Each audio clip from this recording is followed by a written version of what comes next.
Today's time to talk about a type of film that I rarely even check out. I'm not a huge fan of it, but there's a couple that I like. So I might have talked about some of these in the past, but I'm going to talk about an interesting anime. Yeah, I'm not huge into it. I know a lot of people that are big into it and stuff, but there's really few that I could actually sit through and stuff. So yeah, I thought I'd talk about one of them. And because last night I was checking out a sci-fi animated classic from 1995, and that's Ghost in the Shell.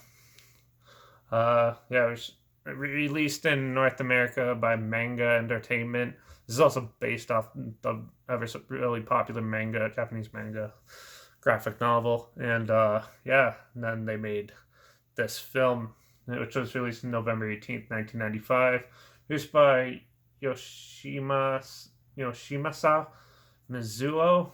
I'm probably gonna butcher all these names, by the way. Written by Kazunori Ito and directed by Mamora Oshii, who has also done other pretty much all his films are anime, like Ghost in the Shell 2, Innocence, uh, Patlabor the movie, Patlabor the movie 2, and Angel Egg or something like that. Apparently that one's actually really good. That's what I've heard.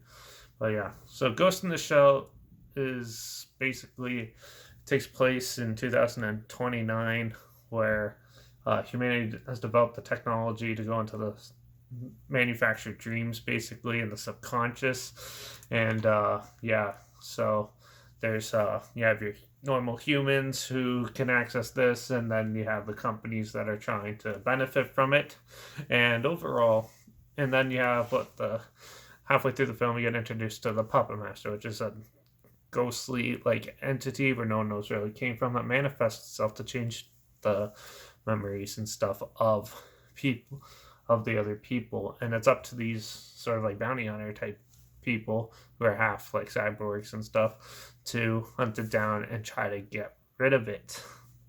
Now this film is really well put together.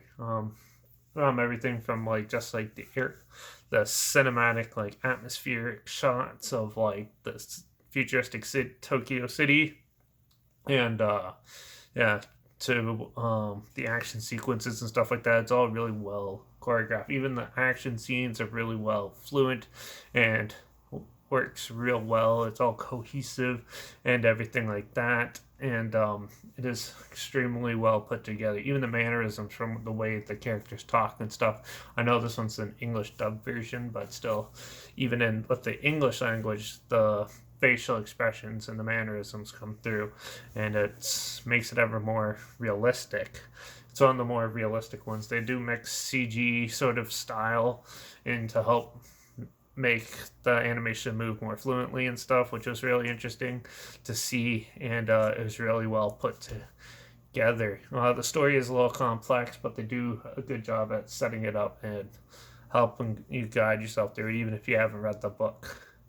And yeah, it is one of the more really well put together Blade Runner esque type anime.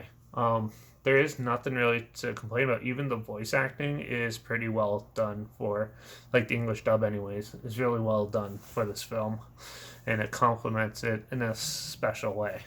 And yeah, the acting and even all the I love like the old school like art style and stuff like that that they have. I like that's my favorite form of anime, and like this one and Akira are by far probably like my top favorite animes to check out, watch every now and then. So yeah, I don't really have any negatives about this besides the fact that it cuts abruptly, but it continues in the sequel and expands the universe a bit.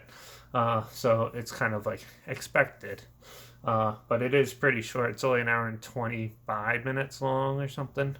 And yeah, so I kind of wish it was a little longer to kind of like rush the ending, I thought. But in the end, really well developed characters, really well written story, and a very intriguing sci fi journey that you could have watching this.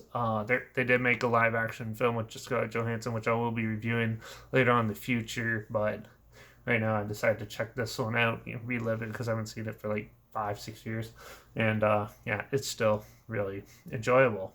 Besides the fact that it's short and has somewhat of an abrupt ending, which is more of a personal preference, Ghost in the Shell is pretty flawless. There's not much else to say about it.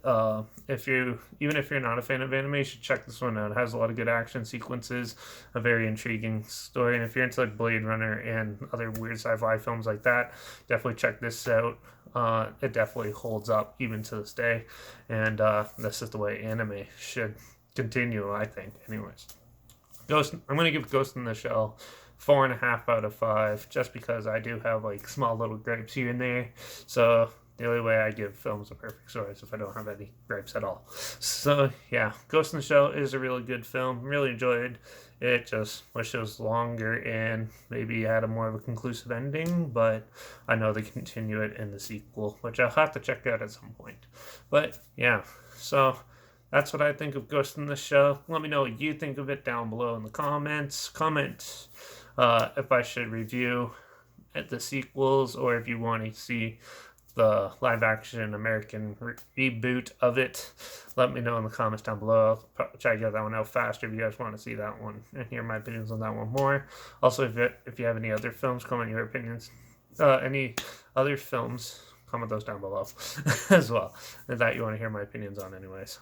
Make sure I'll link a trailer down below if you haven't seen it, so make sure you check that out. Also, my Instagram is always linked down below where I post clips of films I'm going to review in the future on my story with the film title and the subgenre of films in the hashtag. So yeah, they're all there. So if it's something not interested, you're aware of it. And yeah, or if you're just interested in seeing what I'm talking about next, it's all on my Instagram. So make sure you follow me there to stay in the loop.